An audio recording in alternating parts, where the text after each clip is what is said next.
আসসালামু আলাইকুম, hello everyone. আপনারা কীভাবে অনলাইন থেকে আপনার এনআইডি কার্ড ডাউনলোড করবেন বা আপনারা কীভাবে চেক করবেন যে আপনার অনলাইনে এনআইডি কার্ড আছে কিনা। তো আজকের এই ভিডিও শুরু থেকে শেষ পর্যন্ত দেখেন। তো এখান থেকে প্রথমত আপনারা যে কোনো একটা ব্রাউজার ওপেন করবেন, গুগল ক্রোম ব্রাউজার অথবা গুগল, এখান থেকে ওপেন করবেন। ওপেন করার পর সার্চ বারে ক্লিক করবেন এনআইডি সার্ভিস, ঠিক আছে, এটা লিখে সার্চ করবেন। অথবা এই ভিডিওর কমেন্ট বক্স অথবা ডেসক্রিপশন চেক করেন, সেখানে কিন্তু আমি লিঙ্ক দিয়ে রাখছি, চাইলে সেখান থেকে ডাইরেক্ট ওপেন করতে পারেন, ঠিক আছে। এরপর এখানে নিচে দেখতে পাচ্ছেন এনআইডি ডাব্লু, এই যে এনআইডি সার্ভিস অপশন রয়েছে, জাস্ট এখানে ক্লিক করব। তো ক্লিক করার পর আপনাদের সামনে এরকম একটি ইন্টারফেস চলে আসবে। তো এখানে একটু জুম করবেন, জুম করলে কিন্তু এই যে পাশে দেখতে পাচ্ছেন এখানে রয়েছে। জুম করার পর যে উপর নিচে দেখতে পাচ্ছেন যে এনআইডি অনলাইন সার্ভিস, জাস্ট এখানে একবার ক্লিক করবেন। ক্লিক করার পর আপনাদের সামনে কিন্তু এরকম ইন্টারফেস চলে আসবে। তো এখানে দেখতে পাচ্ছেন রেজিস্টার করুন, জাস্ট এই অপশনটার উপর একবার ক্লিক করতে হবে, ঠিক আছে। তো এরপর আপনাদের সামনে কিন্তু এরকম ইন্টারফেস চলে আসবে। তো এখানে উপরে দেখতে পাচ্ছেন যে জাতীয় পরিচয়পত্র নাম্বার এবং ফর্ম নম্বর, ঠিক আছে। তো আপনারা যারা 105 নাম্বার থেকে এসএমএস পাননি, বা আপনারা কীভাবে চেক করবেন যে আপনাদের অনলাইন এনআইডি কার্ড হয়েছে কিনা, ঠিক আছে। আর যারা এসএমএস পেয়েছেন তাদের তো অলরেডি কনফার্ম হয়ে গেছেন যে আমাদের এনআইডি কার্ড হয়েছে, ঠিক আছে। তো এনআইডি কার্ড আপনারা কীভাবে ডাউনলোড করবেন অনলাইন থেকে, তো ভিডিওটা শুরু থেকে শেষ পর্যন্ত দেখবেন। তো প্রথমত এখানে দেখতে পাচ্ছেন এখানে ফর্ম নাম্বার এবং এনআইডি কার্ড নাম্বার, ঠিক আছে। তো আপনারা যারা এখানে ফর্ম নাম্বার দিয়ে চেক করবেন তারা প্রথমে লিখবেন এনআইডি এফএন, লেখার পর আপনার যে ফর্ম নাম্বারটা রয়েছে এই ফর্ম নাম্বারটা জাস্ট এখানে দিয়ে দেবেন। তো এখানে আমি জাস্ট উদাহরণস্বরূপ এখানে দেখাচ্ছি, দেখেন আমি এইভাবে লিখলাম এনআইডি এফএন, লেখার পর আপনার যে ফর্ম নাম্বারটা রয়েছে জাস্ট সেটা দিয়ে দিবেন। আর যারা অলরেডি মেসেজ পেয়েছেন 105 নাম্বার থেকে, তারা অবশ্যই কী করবেন, আপনারা মেসেজ বক্সে দেখতে পারবেন যে আপনার যে এনআইডি কার্ডের যে নাম্বার রয়েছে সেই নাম্বারটা দেওয়া রয়েছে 10 সংখ্যার, জাস্ট ওই নাম্বারটা এখানে দিয়ে আপনারা জাস্ট এখানে আপনার ডেট অফ বার্থডে যে রয়েছে সেটা সঠিক দিয়ে দিবেন। দেওয়ার পর ক্যাপচারটা পূরণ করে নেবেন, ঠিক আছে। তো এখানে আমি আমারটা দিয়ে দিই। তো সব কিছু ঠিকঠাক হয়ে গেলে জাস্ট যে নিচে দেখতে পাচ্ছেন একটা ক্যাপচার রয়েছে, ক্যাপচারটা এখানে দিয়ে দিতে হবে, অর্থাৎ লিখতে হবে, ঠিক আছে। জুম করার পর যেখানে ক্যাপচারটা দেখতে পাচ্ছেন, তো এখানে যে ক্যাপচারটা রয়েছে সেম ক্যাপচারটা আপনারা এখানে লিখবেন।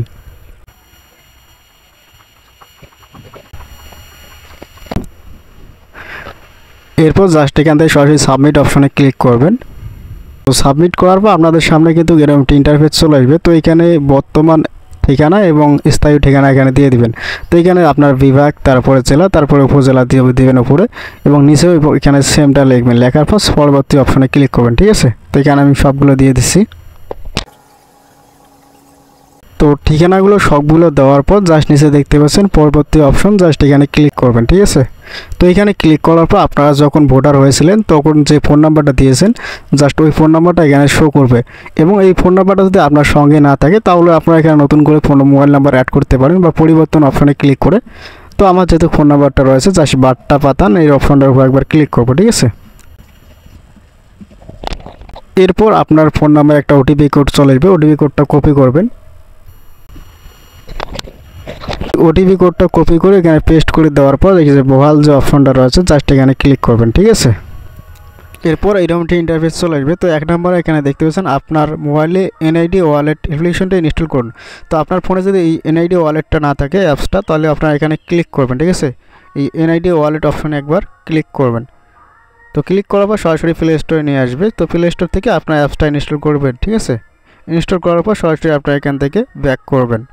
তো ব্যাক করার পর যার এনআইডি কার্ড ডাউনলোড করবেন তার এখানে কিন্তু ফেস ভেরিফাই করতে হবে, ঠিক আছে। তো এই যে নিচে দেখতে পাচ্ছেন যে ট্যাপ টু ওপেন, এই অপশনটার উপর ক্লিক করলে কিন্তু সরাসরি আপনার যে এনআইডি ওয়ালেট অ্যাপসটা রয়েছে সেটা কিন্তু ওপেন হবে। তো যাদের ওপেন হবে না, এখানে নিচে দেখতে পাবেন যে একটা কোড অপশন রয়েছে, এই কোডটা কপি করে সরাসরি আপনারা নিজে ওপেন করবেন অ্যাপসটা, ঠিক আছে। ওপেন করলে কিন্তু সেম অপশন চলে আসবে।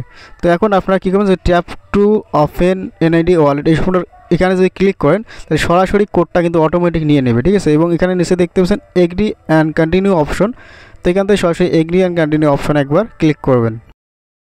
এরপর স্টার্ট ফেস স্ক্যান, তো এখানে ক্লিক করে আপনাদের যে ফেসটা রয়েছে সে স্ক্যান করবেন। তো ক্লিক করার পর এখানে যে পারমিশনগুলো চাইবে সবগুলো টার্ন অন করবেন, অ্যালাউ করবেন, ঠিক আছে। সবগুলো পারমিশন দিয়ে এখান থেকে আপনার ফেস স্ক্যানটা করে নেবেন নিচে যে অপশনগুলো আছে সেগুলো দেখে থেকে, ঠিক আছে।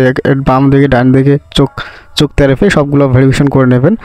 করার পর উপরে দেখতে পারবেন যে একটা ওকে চিহ্ন চলে আসবে, টিক চিহ্ন, জাস্ট এখানে ক্লিক করলে রিডাইরেক্ট করে আবার ওই পেজে নিয়ে আসবে। একটু অপেক্ষা করবেন, ঠিক আছে। তো অপেক্ষা করার পর এখানে দেখছেন আপনার নামটা এখানে শো করবে এবং নিচে স্ক্রল ডাউন করবেন। স্ক্রল ডাউন করার পর এখানে নিচে দেখতে পারবেন যে এড়িয়ে যান অ্যান্ড পাসওয়ার্ড সেট। তো এখানে যদি আপনার পাসওয়ার্ড সেট করেন তাহলে কিন্তু পরবর্তীতে ফেস ভেরিফাই করতে হবে না। তো এখানে আমি সাজেস্ট করবো সবাই এড়িয়ে যান অপশনেই ক্লিক করবেন, ঠিক আছে। তো আমি এখান থেকে সরাসরি এড়িয়ে যান অপশনে ক্লিক করলাম। এরপর এখানে দেখেন আপনার যে প্রোফাইল রয়েছে প্রোফাইলের বিস্তারিত দেখতে পারবেন। একটু স্ক্রল ডাউন করবেন এনআইডি কার্ড ডাউনলোড করার জন্য, ঠিক আছে। তো এখান থেকে স্ক্রল ডাউন করলাম। স্ক্রল ডাউন করার পর যে নিচে দেখতে পাচ্ছেন ডাউনলোড জাতীয় পরিচয়পত্র ডাউনলোড করুন, জাস্ট এই অপশনে একবার ক্লিক করবেন। তো ক্লিক করার পর ডাউনলোড অপশন ডাউনলোড হয়ে যাবে। তো এখানে আমার ডাউনলোড আগে থেকে একবার করছি, এর জন্য অ্যাগেন দেখাচ্ছে। তো এখান থেকে আমি ডাউনলোড করলাম। তো দেখতে পাচ্ছেন আমার এনআইডি কার্ডটা কিন্তু ডাউনলোড হয়ে গেল। এবং ভিডিওটা যদি ভালো লাগে অবশ্যই লাইক কমেন্ট শেয়ার করবা। আর চ্যানেল নতুন হয়ে দিলে চ্যানেলটা সাবস্ক্রাইব করে পাশে থাকবা। আর যাদের এনআইডি কার্ড ডাউনলোড হবে না বুঝে নেবেন যে এখনও হয়নি, ঠিক আছে।